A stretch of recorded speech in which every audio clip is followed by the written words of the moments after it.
Ben was just finishing a staff debriefing when his cell phone rang. Kate's little girl was crying into the phone.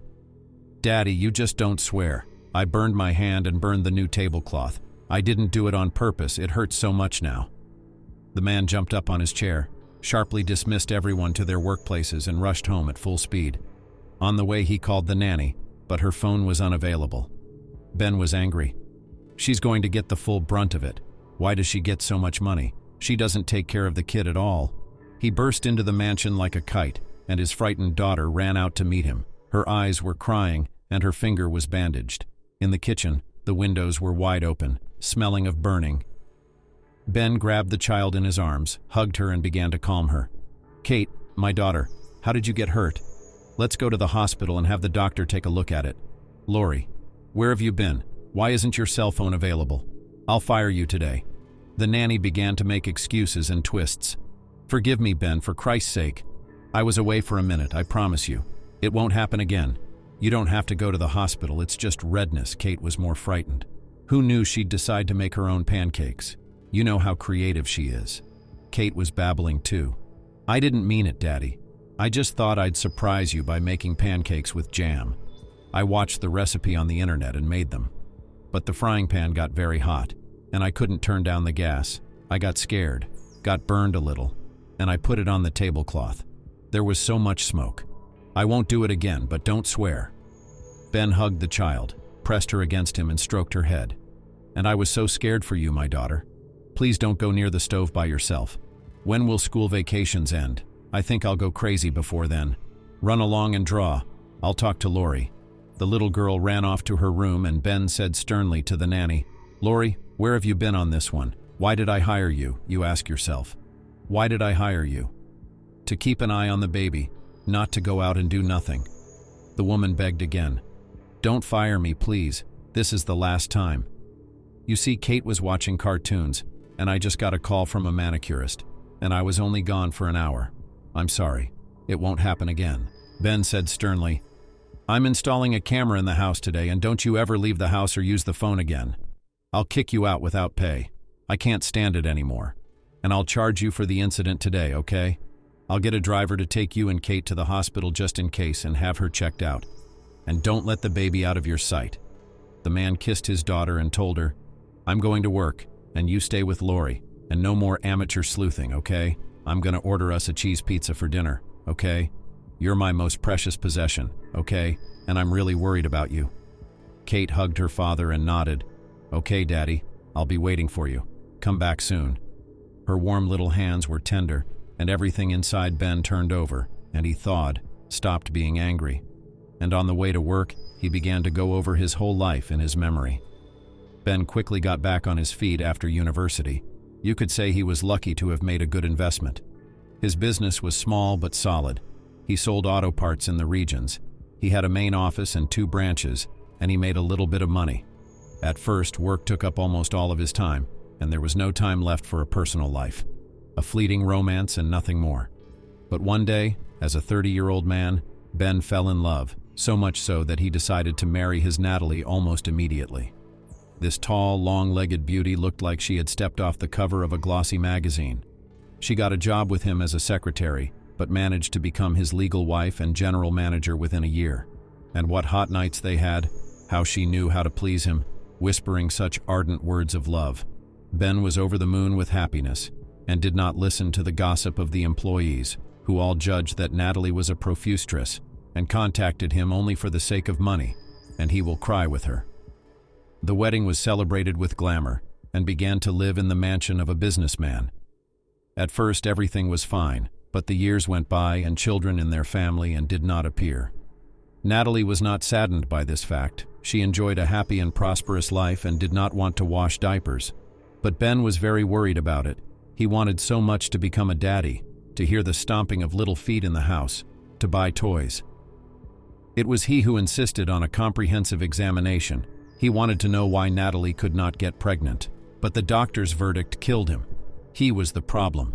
He'd had mumps as a child, and that was the result. The man was very discouraged, suffered for a long time, and then decided to take the baby from the orphanage. Natalie was not happy about the idea, and discouraged her husband as best she could. What are you thinking of? Why do we need someone else's child? We don't know what kind of family it comes from. What if it's bad blood? It'll grow up to be something else. Or maybe it's sick. I'm sure normal kids don't live in an orphanage. Why such drastic measures? Let's buy a pedigree dog. But Ben didn't give up. He persuaded his wife for a long time, and she agreed with a broken heart, but with an agreement that they would take not a baby, but a grown-up child. Natalie did not want to stay awake at night and be tied to a baby, and even stranger. That's how Kate, a blue-eyed, curly-haired, marvelous 5-year-old girl, came into their home. She chose her own parents. She simply walked up to Ben, took his hand and asked, looking into his eyes, "Daddy, did you come for me? Can I be your daughter?" Inside the man, as if something exploded and a lump came to his throat. He immediately lifted in his arms this doll with chubby cheeks and replied, "Of course, for you, sweetheart. What's your name? Would you like to live with us?" Natalie tried to smile and squeeze the girl, but she looked at her strangely, apparently not fully realizing that this child would soon live with them forever. Rose, the director of the orphanage, discouraged Ben and Natalie from taking Kate at first. "Why are you so quick? You should look around and see who else you like. Kate is a good girl, obedient, smart, nothing to say, but..." Natalie immediately became wary. "What? But? Don't tell me she comes from a family of alcoholics. I knew it." The director hesitated. "No, it's not that. It's just that Kate's mom may or may not be dead. It's a dark story, and I'm worried that there won't be any problems with the adoption."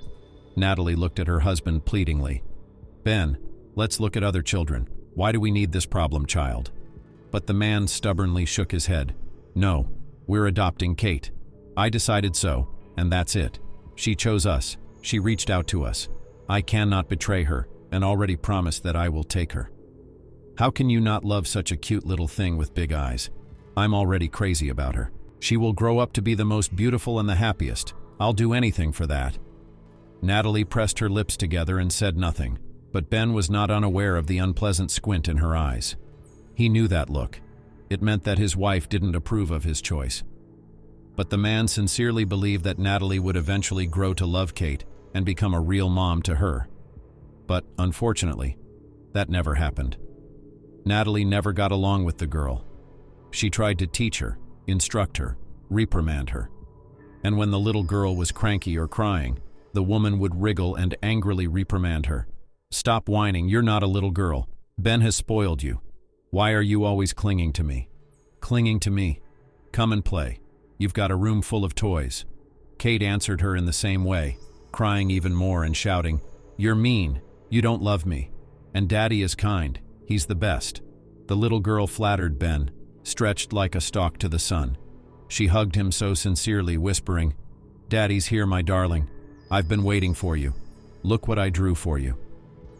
The man Molel, he patiently listened to all her joys and sorrows, with pleasure played with her, took her to the circus and amusement rides, rode on his neck and terribly proud that now he has a daughter. But the relationship between him and his wife finally broke down. Natalie seemed to go off the rails. She was jealous of her husband to this girl, because she took all his free time, demanded attention and affection.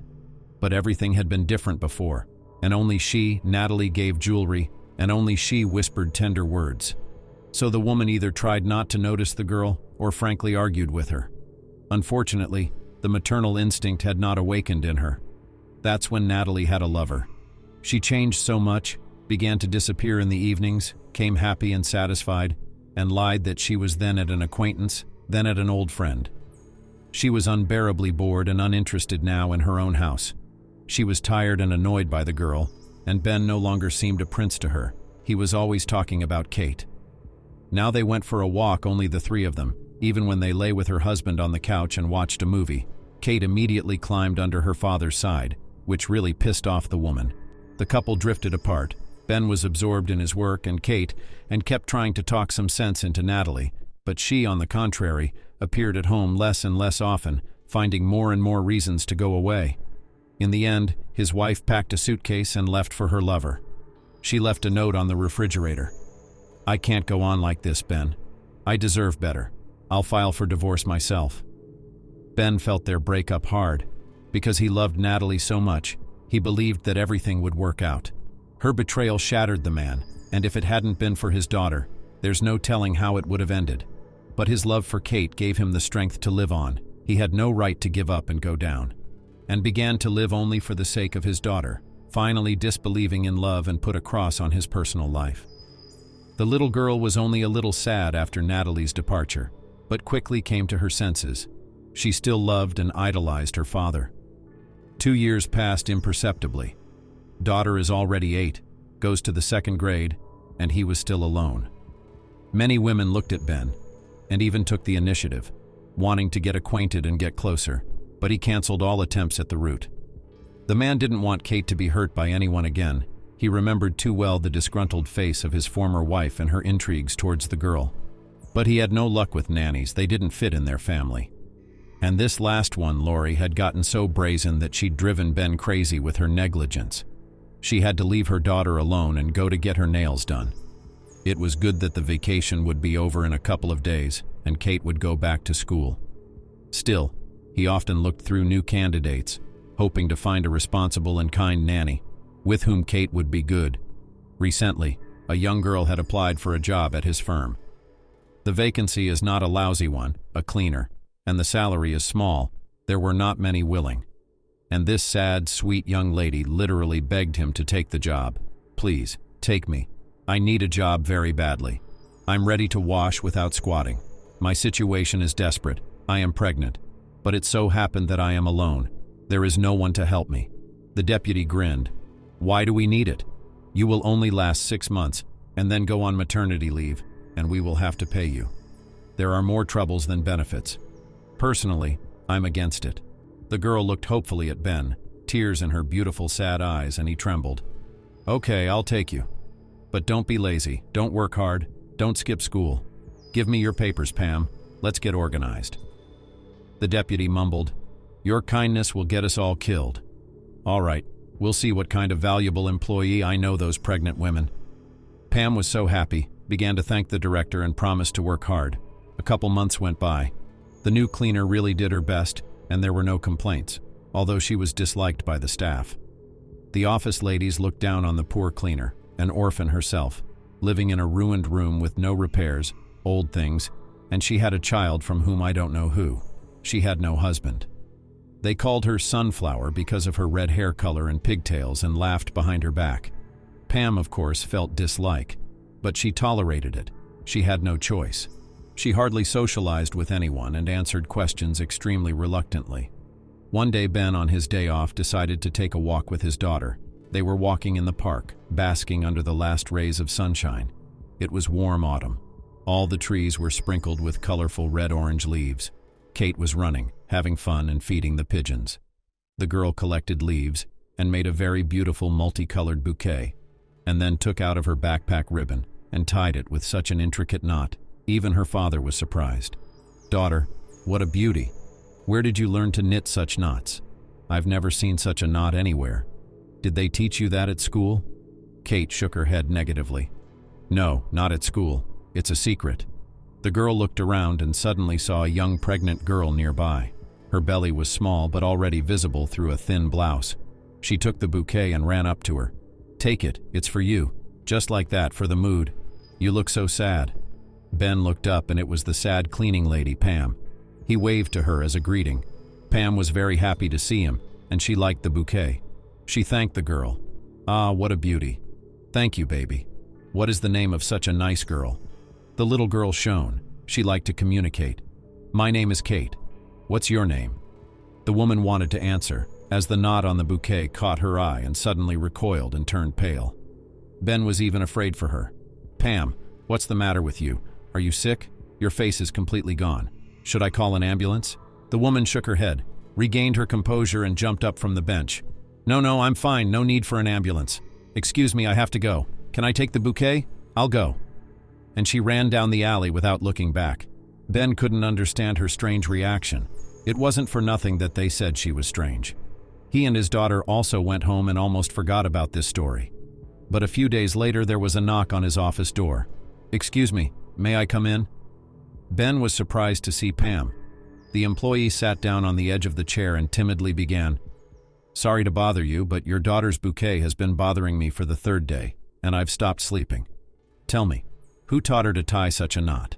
It's very important to me. The thing is, there's only one person who could weave like that, and that's my sister Tiffany. Do you know anything about her? Tiffany. We were separated when we were kids, you know, and I don't know anything about her. She's the only person I'm related to. She and I are orphans. I'm begging you, tell me everything you know. Ben suddenly realized where he'd heard that name before. He smacked himself on the forehead. That's right, Tiffany. That was the name of my Kate's birth mother. That's what it says on the adoption certificate. I took my daughter out of the orphanage when she was 5. They didn't tell me much about Kate's mother at the orphanage. Whether she died or abandoned her, I don't know. I wasn't interested. I gave the girl my surname, and she's my very own. But wait a minute. It turns out that if you're Kate's mom's own sister, let's say, then my daughter is not a stranger to you. She's your own niece. Even though that's a very unlikely coincidence, it's hard to believe. Why don't you tell me about yourself and how you lost your sister? Maybe I can help you find her, if she's alive, of course. Pam sighed heavily and began her sad story. My sister and I had a normal family, like everyone else. My parents were teachers, working at school, not rich, but not poor. Mom was strict, but Daddy we just adored. We climbed on his neck and on his knees, and all measured who loves him more. My sister's only 2 years older than me. When we still lived at home with my parents, we often fought with her, quarreled, could not share dolls and toys. And then there was a terrible grief. My mom and dad went to the country, and my sister stayed with me. Usually we went with them, but that day I got sick and they left us at home. Our neighbor, Aunt Seema, looked after us. Usually they came back early in the morning, but that time my parents didn't come back. They caught fire in the house. The furnace was heated, but they didn't open the damper. Such a ridiculous death. That's when Tiffany and I were put in the orphanage. She was 10, I was 8. And it was hell. We were completely domesticated, not fit to survive. I still shudder to remember the iron voice of Claire, the fat nanny, and her screaming, "Tiffany, this is your locker now. Put your things in there and go to the children." I stood there stubbornly saying, "No, I'm not going. I'll wait for my sister." Tiffany was still at her checkup. Then this fat woman pulled me by the sleeve, almost broke my arm, and dragged me by force across the floor to the nursery. And I was screaming like a motherfucker. They called me a roarer, and if it hadn't been for my sister, I wouldn't have survived the first few days. Tiffany was always more combative and brave. She could even fight with the boys. I was always crying and shaking like a leaf. We lived with my sister in the orphanage for 2 years. She protected me, she fed me, and she begged me, "Be patient, Pam, and don't cry. We have to be strong. Soon I'll be an adult, grow up, go to work, and we'll be out of here forever. In the meantime, bear with me, Bunny. I'm right here. I won't let you get hurt." And I put up with it, ate unpalatable soup that looked like slop, kept silent when I was insulted by the evil nanny Claire. My sister's care saved me. Tiffany and I loved to crawl under the same blanket at night and dream aloud in whispers of how we would live when we grew up, how we would get married and have 3 babies and never be apart. And Tiffany also loved to weave, knit all kinds of intricate knots, macrame. It calmed her down. I never learned. But I used to wear ribbons with her weaving in my hair with pleasure. But our dreams of a happy life were not destined to come true. One day, another potential adopters came to our orphanage, an ordinary married couple, already aged. They didn't want to take a baby, but on the contrary, they were looking for an older child, probably afraid that they wouldn't have time to put on their feet. They liked Tiffany and started talking to her. My sister immediately said that she would not agree to go to the foster family without me, and the director calmed us down, saying that it is not customary to separate sisters. The woman's name was Linda, and I remembered her all my life. She sang to us so sweetly that she and her husband would take us both, but not at once. They'd take Tiffany first and then me in a couple months. I don't think they have a nursery set up for 2 yet. It'll take time. Linda played with me too. She was so sweet, so my sister and I believed her. We were even happy that we would finally leave this hell. Tiffany was adopted, as promised, and we cried and hugged for a long time. I was so sick at heart. I didn't know how I would survive even a day in that place without her. But she reassured me. "Don't cry, Bunny. Soon we'll be together again. Be patient, I'll come back for you, I swear. My new mom promised me she'd take us both into the family. The principal confirms it too. She says she's preparing documents for you too. I nodded and agreed, but I was shedding bitter tears. But I believed that Tiffany would come back for me. But when a month or two passed and no one came for me, I became quite nervous. I sat on the windowsill all day and night, trying to catch a glimpse of my sister or Linda in the features of passers-by. And again I was besieged by that fat Claire, sharply pulled down from the window and shouted in my face, "Tiffany, you're about to drill a hole in the window with your eyes. Why do you keep staring out there, you naive fool? Haven't you realized that no one's taking you anywhere? Get over it. Go study. Don't bother the grown-ups." I threw my fists at her and screamed, "You're all lying. Tiffany couldn't leave me. She swore to me she'd come back. And Linda promised me. I'm not going anywhere, and I'm going to stay here until I wait for them." But the nanny wasn't used to such childish outbursts. She had long been deaf to other people's grief, so she slapped me painfully and dragged me by force into the nursery, saying, "Don't give me concerts here. Be like everyone else and sit quietly, or I'll punish you. If you sit in the closet for a night, you'll talk differently. Be glad the state takes care of people like you." That's how I was broken. I became like a shadow, trying not to say anything unnecessary, not to ask for anything. I just humbly waited until I turned 18 and finally got out of the hated orphanage. I was terribly resentful of my sister and Linda. I thought they were traitors. And it seemed to me that there was an interesting, real life going on behind those dreary walls. Except that I didn't realize that I wasn't ready for it. We were brought up as in the camp, everything according to the order, everything from under the stick, for us all always decided by evil adults. But no one taught us how to survive out there, how to become independent, how to adapt at all, how to love this world. After graduation, I was given a shabby room, which probably hadn't been renovated since Khrushchev's time. It was constantly blowing from the dry windows. The wallpaper was hanging from the ceiling in pieces. In general, it was terrible. And the neighbors are the same, an alcoholic Uncle Petya, and a family with many children. You cannot get to the toilet and bathroom, the eternal queue. I tried to look for a job, but who would hire me without education? An orphan. I barely got a job at a car wash, and that was unofficial. But I was happy even then. I tried. I wasn't lazy. I tried to find my sister, but I couldn't.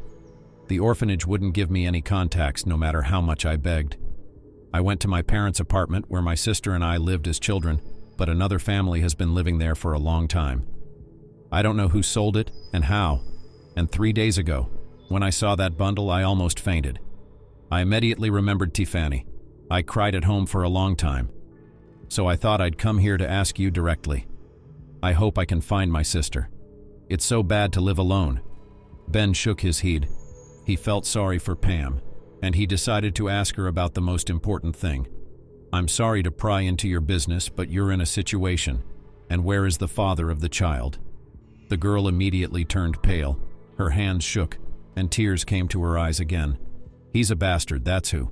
Den and I met at the car wash. He was in charge of everything there. From the first days, he started to woo me, all joking and complimenting me. Then he started to carry flowers, to walk me home. He said he was in love, that he couldn't live without me. I was a naive fool and swam away. I couldn't resist. It's my own fault. We dated for 6 months. I moved in with Dan. I thought we'd get married. And then I got pregnant. And then it started. Dan yelled at me like I was guilty of something, gave me money and told me to get an abortion. And I couldn't. How can you kill a baby? How to live with it later? I didn't understand why the groom was so aggressive, why he didn't want children, until his wife showed up at our car wash and made a wild scandal. She clung to my hair and called me a naughty orphanage, shouted that I broke into their family and destroy it. And I didn't understand. I didn't even know Dan was married. It turned out that he was living with 2 families all this time, or rather, he lived in the family, and I just fooled my head. I was just for fun. And the apartment he rented specially secretly from his wife, for these very purposes. And he has a child. That's why he got so mad when he found out I was pregnant. After the scandal at the car wash, of course, I was fired with a bang, and I was left all alone, pregnant and without a job. I decided to cut the scoundrel out of my life. My son will bring up alone. That's how unlucky we orphans are." Ben tried to cheer up the woman who had lost heart. "Yes, things are certainly not fun, and the groom turned out to be a bastard. But it's not as bad as it seems. You don't even realize your happiness. I would give anything in the world to have a child, Kate, my adore. Believe me, children. This is the most important happiness. I'll help you find your sister, though I confess I'm very much afraid of it. You know, what if I find her and she wants to take Kate for herself? I understand that she has no right to do so, but in her conscience. And I won't give my little girl to anyone for anything." Pam exclaimed, "I don't know what happened when I was a child, but I'm sure Tiffany would have come back for me. She always felt sorry for me and loved me, and I really want to find her and find out the truth. I can't believe that Tiffany sent her own daughter to the orphanage of her own free will. She's not that kind of character. Maybe there's some kind of mistake." Ben had a sudden epiphany and he suggested, "I know how to check it out. Would you agree to take a genetic test with Kate? We'll find out if you're related or not. It can happen. Maybe they're just namesakes. The knot itself doesn't mean anything. It could also be a coincidence." The woman agreed. She had nothing to lose anyway, and gave a couple of hairs from her head for analysis. A week later, the results came back. Everything was true, and Pam was Kate's own aunt. The girl sobbed and wailed, "How happy I am, so I'm not alone on earth. And Kate is Tiffany's daughter after all. Who would have told such a story? I would never have believed it. But then where is Tiffany herself? How can I find out? May I see my niece? She's such a sweet girl. I'm sure we'll be friends." Ben was very happy too, and he said, "I have another suggestion, Pam. I can see how hard it is for you to work here, how uncomfortable it is. How would you like to be Kate's nanny? My current Lori is a total mess. My daughter doesn't get along with her. You can stay at my place. There's plenty of room. You'll make money and you'll get to know your niece better. What do you think of my idea?" Pam nodded her head. "Thank you, Ben. I'd love to do it. I love kids so much, I won't let you down. I can't even believe this is happening to me." When rumors spread around the company that the new cleaning lady was paid off and would now work for the boss, evil tongues immediately began to speculate. "Well, look how smart our orphan turned out to be. Such a quiet girl. Eyes in the floor, but the director is quickly hunted. She's already snuck into his house. That's what an orphanage girl is like. She'll get in anywhere." Ben paid no attention to the gossip and rumors, and now Pam lived and worked in his house. Kate got along with her at once. There were no more quarrels and conflicts. They played, drew, and walked together peacefully. One day Ben came home and saw his daughter teaching Pam how to knit that intricate knot, both of them so engrossed that they didn't immediately notice him in the doorway. The man exhaled and decided to ask his daughter again, "Kate, can you remember who taught you how to tie a knot so beautifully? Pam is trying so hard, but she can't do it the way you can." The girl suddenly replied quietly, "My mother taught me, long ago, when I was little, and she also plaited such beautiful braids for me and put colorful strings in it. No one can do that either." Pam turned pale and continued, "And then, what happened to your mommy? How did you get to the orphanage? Do you remember anything?" Kate sadly replied, "Mommy, a little bit I remember. She was kind and very beautiful. Only she disappeared somewhere. I waited for her and cried. And my stepfather was bad and evil. He scolded me and shouted all the time, and I was afraid, crying and hiding under the bed. And then some aunts came and took me to an orphanage, and my daddy took me from there. And I was the happiest I've ever been." Ben was amazed. His daughter had never told him anything about her former life, and now she was being honest with Pam. So she trusted her 100%. The man decided to find Kate's mom, not for his own sake, but for Pam's. He saw how hard it was for her, how she wanted to hug her dear little one, how she was flattered by the girl, how tenderly she looked at her, stroked her head. Through acquaintances, he found out from the director of the shelter the address where Kate lived and went there. And that other family who had once bought an apartment perfectly knew the stepfather, and even roughly explained where he lived. It was an old Khrushchevka. The man rang for a long time until he was finally opened by a drunken, unpleasant type. "Who are you and what do you want?"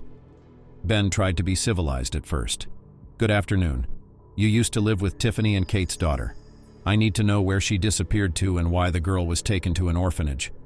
The owner of the house hiccuped, stretched his arms, and went on the offensive. "I don't get it. Who are you? A cop, or what? Why should I tell you anything? Get out of here before you get your ass kicked once." Ben realized this must be Kate's stepfather. His hands were shaking badly and he needed a drink. So he went downstairs and bought 2 bottles of vodka and some snacks from the nearest store and rang the doorbell again. The angry landlord immediately attacked him. "Didn't I make it clear to you that you shouldn't bother me?" Ben showed him a drink and a snack from the bag and asked again, "How about this? Would you give me some time?" The bum immediately perked up and changed his tone. Well, that's a different conversation. It would be like that. Come on in, friend. The glasses are there on the table. Pour a small drink. Let's talk." Ben placed the snacks on the table, poured alcohol into the shot glasses, and his stepfather began the conversation. "My name is Nicholas, and yes, I used to live with Tiffany. It was a thing. She was a fire and a good hostess. She had a girl. I don't know who the father was, she wouldn't tell me. But Tiffany's been in jail for 3 years now, and she's got a long way to go. I think she got 8 years for drugs. They found an interesting package on her, and that was it. That's it." Ben couldn't believe it. "What drug charge? Tiffany's a drug addict? Was she using or dealing?" Nicholas waved his hands in the air.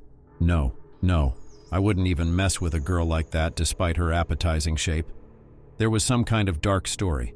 Tiffany worked as a maid in a rich house. She had a conflict with the owner, so he probably set her up. They found drugs in her coat pocket. But this is bullshit. What normal person would carry such things in his coat pocket? But nobody listened and Tiffany went to jail. Katie, her daughter, was 3 years old at the time. What do you think it's like for me to take care of a little baby, and a stranger's? She cried herself hoarse all day and night, and I didn't know what to do with her. And I often snapped too, and, of course, I yelled too. So the neighbors called the police and child services and took the girl away. I was even glad. I don't need other people's children. That's the whole story. Let's have a drink, shall we? The pipes are burning. I can't stand it." Ben shook his head in the negative and hurried away from the Clod house. Now he was frantically thinking about how to find the colony where Tiffany was serving her sentence. He decided to use the help of a friend in the organs. And when he found out everything, he decided to go and personally see Kate's mother. It was hard for him. Ben loved his daughter so much, and he didn't know how the woman would react to the fact that he had adopted her. What if she wanted her daughter back when she got out of prison? All these doubts plagued the man's soul, and yet knowing the truth and helping Pam was just as important to him. So he decided to take a risk. He went on a business trip and gave orders to Pam. "I'll be gone for a couple of days for work, an urgent matter to be solved. Kate's schedule is in the kitchen, so stick to it. I'll be calling a lot. Here's a card for food and other expenses. Kate, sweetie, please listen to Pam and don't be naughty without me, okay?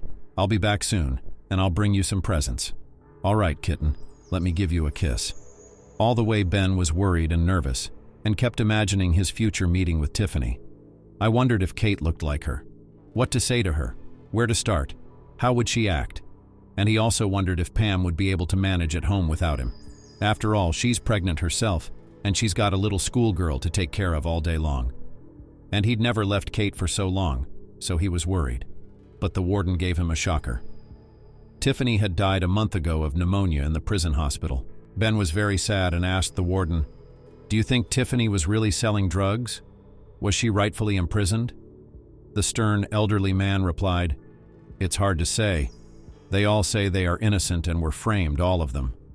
I've seen a lot of convicts in my life, but I can say one thing. Tiffany is definitely not a drug addict, and certainly not a trafficker. She must have displeased someone.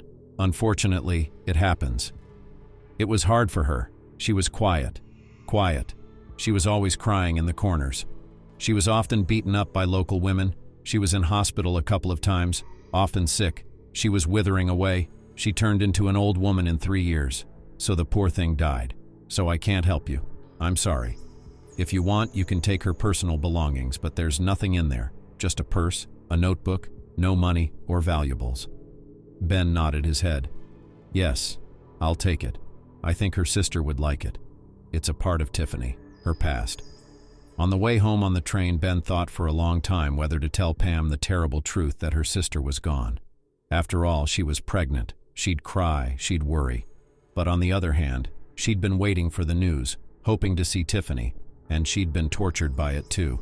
She has a right to know the truth. Ben was tired from the road, but he remembered to buy presents for everyone. His daughter got a new beading kit.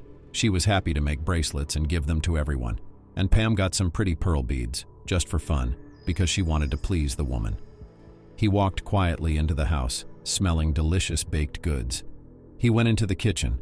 The girls were wearing headscarves and making buns, chatting about everything. Ben even admired it. It was so cute.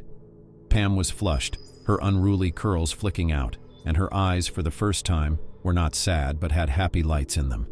Something in the man's soul twitched and he began to smile dreamily. I wish I had such a wife, kind, decent, a hostess, and Kate is no stranger to her. But alas, these are only dreams. Kate saw her father first and threw herself on his neck. Daddy, my favorite daddy's here, and we're baking you scones with raisins and apples. How much I missed you.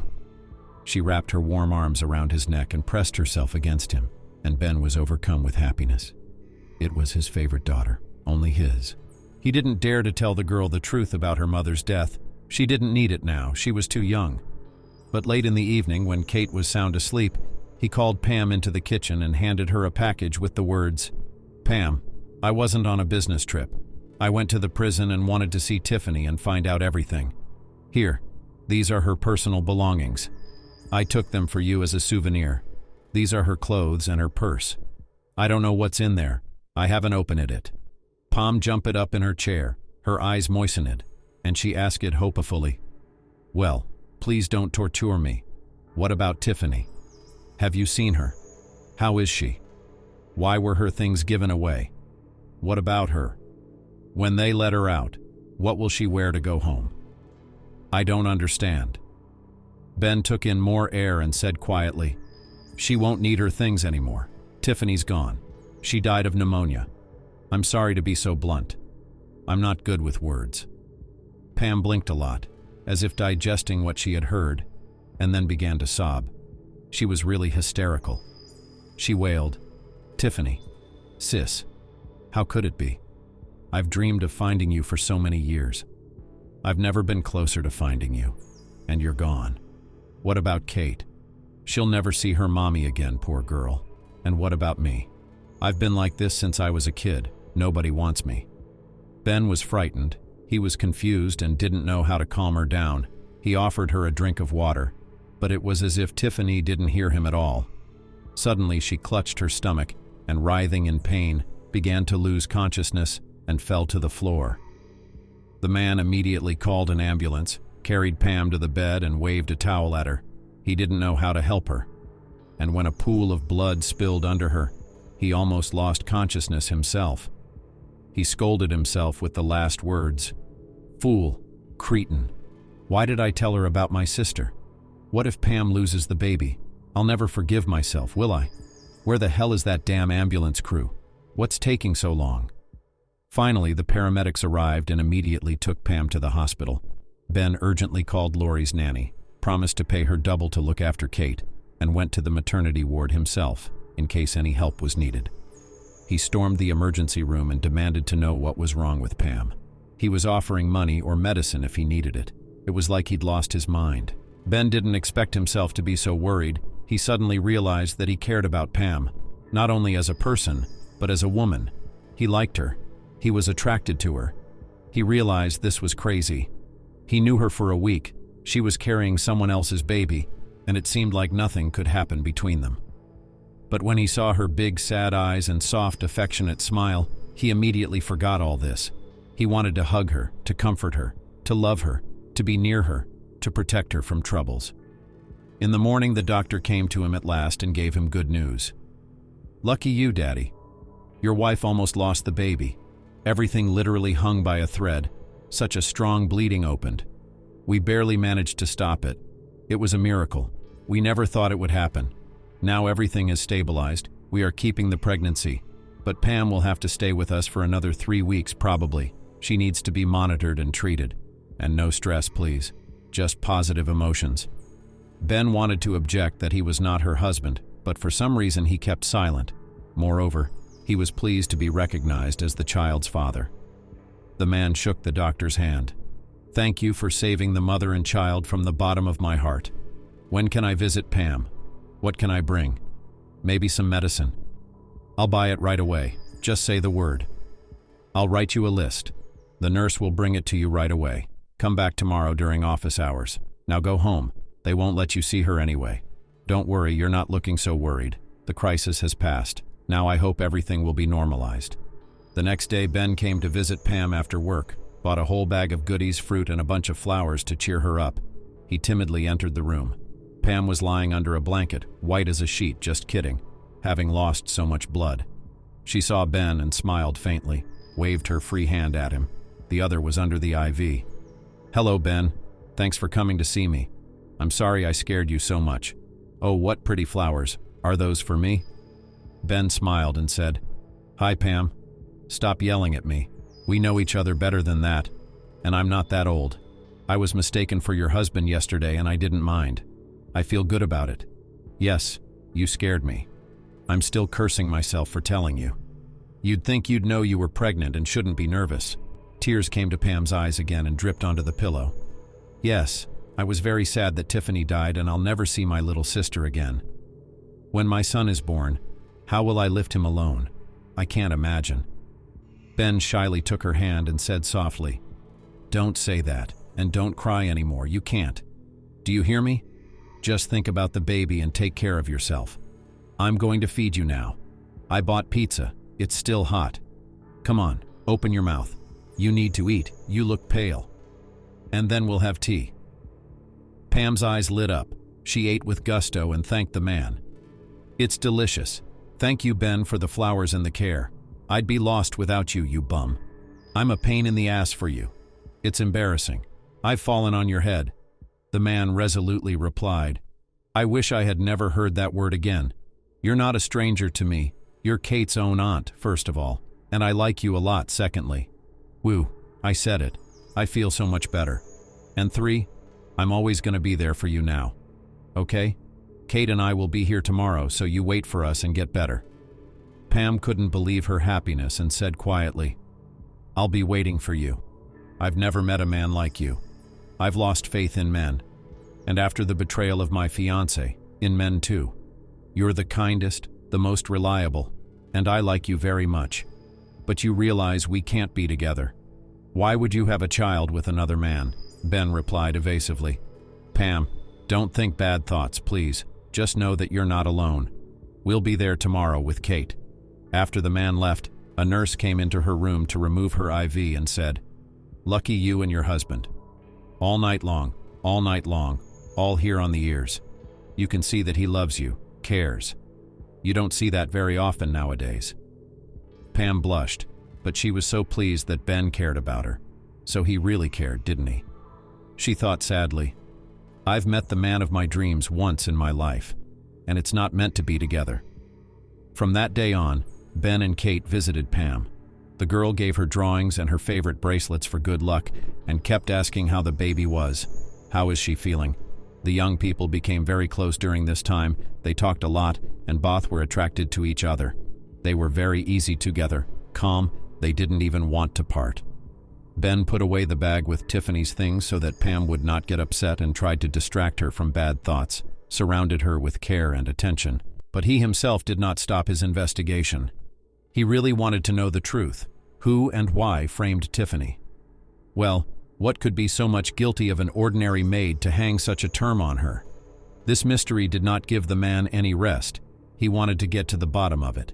He asked the same acquaintance from the authorities to raise her case and find out all the details. And when he found out in whose house Tiffany worked, he grabbed his head. It was Goryunov's family, the same scumbag shady businessman to whom his ex-wife had left him. Oh, this one could set him up. Ben didn't even doubt it. He went further and searched through all the servants who had worked in that house for a long time. Mary, the old cook, would have heard something or known something. She'd been working for Edward for years. Ben met with her and persuaded her to tell him everything. At first, the woman was reluctant to lose her place. No, I don't know anything, and even if I did, I wouldn't say anything. I'm well paid, and if I stick my nose in the wrong business, I'll be cured immediately. The boss is very strict. I remember Tiffany. She was a good girl, a hard worker, and we got along. Ben couldn't take it anymore and yelled, "Don't you realize you're covering for a bastard? Who put an innocent girl in jail and she died there, do you understand? There was a man and he's gone. I don't understand. What could she have done to him? Why did he treat her like that? Couldn't you have known nothing?" Mary was silent for a long time, thinking, weighing everything, and then she answered, "All right, I'll tell you everything as it happened, but in confidence and only for the sake of respect for you. And I won't give any testimony. If anything, I'll refuse to testify. Tiffany told us that she had a daughter, Kate. She loved her very much, lived for her. And then I saw the owner and Tiffany hugging a few times, and I'm sure they were having an affair, a long affair. And then I heard bits and pieces of a scandal. Edward yelling, 'What are you, you stupid orphanage girl, blackmailing me with a baby? Who asked you to have a baby in the first place? I gave you money and told you to have an abortion. And you? I'll never recognize my daughter. I don't want bad blood. And I'll give you a fun life. You'll be sorry you opened your mouth.' After that scandal, Tiffany was not herself, and soon those damn drugs were found on her. But I know for a fact that Tiffany was not a drug addict. She was a good girl. Oh, poor thing, she had such a sad fate.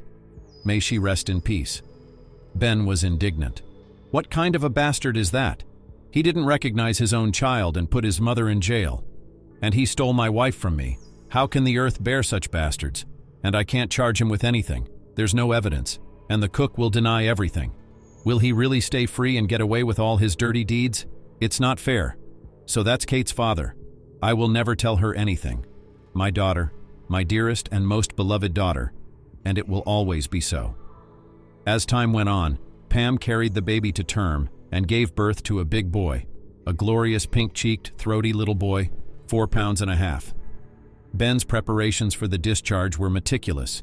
He bought balloons and flowers, candy and champagne, and he came with Kate. Pam was stunned when she saw how she was welcomed. She even wept.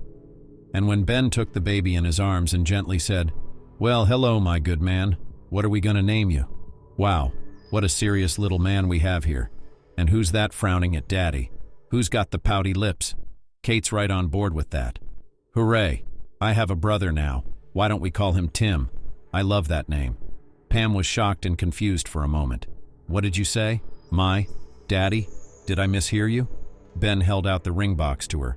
"No, Pam, you heard right. Kate and I have talked it over, and it's okay if you become my wife and Kate's mom, and Tim, my son. We'll live as a big family. How does that sound? I think we can make it work." Pam was almost jumping for joy and couldn't believe what she was hearing. "I agree. I can't believe it. Not so long ago I was a lonely orphan with no one to help me, and I was pregnant. My hands were down and I didn't want to live. And now I am the happiest woman in the world. I want to shout to the whole world how much I love you." Ben hugged her gently and said, "What do you say, family? Home." "Kate and I set the table and cooked so much. We need to celebrate." Not immediately the family life of our heroes became ideal. At first it was not easy, because to bring up 2 children is not an easy job, but patience and respect for each other, mutual love, gave their fruits. And a year later Pam and Ben understood each other almost from half a word. The family was quiet and grace. One day Ben got a call from a security guard saying, "Your ex-wife is here to see you. Can I let her in? She doesn't want to leave. She says it's urgent." Ben was puzzled. What did Natalie want? He wondered, so he told her to let her in. She walked confidently into the office and sat down in the chair. "Hello, Ben. It's been a long time. I even missed you. How are you? How's the new family? Did I hear you married that cleaning lady?" Ben cut her off abruptly. "Get to the point, Natalie. Why are you here? I'm not going to discuss my personal life with you." The woman changed her tone and began to suck up like a vixen. "I have a favor to ask of you, a big favor. You see, Edward is in trouble. His company was raided by the tax authorities and they found some kind of fraud, some kind of money-related fraud, and they put him in jail. Can you imagine? I was left with no means of livelihood at all. Take me back to work. I used to be a good manager." Ben was stunned by this insolence and decided to teach the insolent girl a lesson. "I'm sorry, your job is long gone, but I can offer you a job as a cleaning lady instead of Pam. It's still vacant. How's that sound? You need the money, don't you?" Natalie jumped up and started screaming. "This is unheard of. Did I find myself in a dumpster? To be a maid? No, I deserve better. Why am I surprised? You've always had a soft spot for poor orphans. It must be in your blood. Ben laughed in her face. Pam is no longer a poor orphan, no longer a maid. She's my lawfully wedded wife. And you're not worth her little finger. You don't like the job? I'm sorry. That's all I can offer. Have a nice day. Natalie left without a penny to her name. How she regretted that she had traded her strong family and loving husband for that egotistical peacock Edward. She thought she'd caught happiness by the tail, but it turned out that she'd been left with a broken trough. Ben came home and told Pam everything, about who had framed Tiffany, about Natalie, and about how the villain had been punished by fate itself.